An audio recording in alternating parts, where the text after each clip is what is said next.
عاجل عاجل، تعالوا اقول لكم الصدمه اللي انا كسبتها على جيري ديفلوب.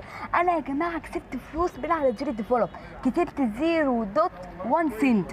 فتعالوا اوريكم دلوقتي. اول حاجه هنخش على جوجل كروم وهدخل على جيري ديفلوب.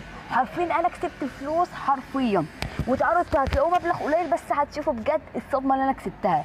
هكتب هنا جيري ديفلوب، او سواء عندك التطبيق او مش عندك ادخل من على اي حاجه.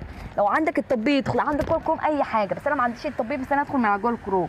طبعا يا جماعه قسما بالله كسبت فلوس حرفيا. هدخل على البتاعه الرابعه دي اللي هي الايقونه رقم 4، ويجي هنا والله قسما بالله اهو 1 سنت، يعني 2 نقط اللي هي نقطتين و1 سنت. كسبت فلوس والله العظيم، كسبت فلوس.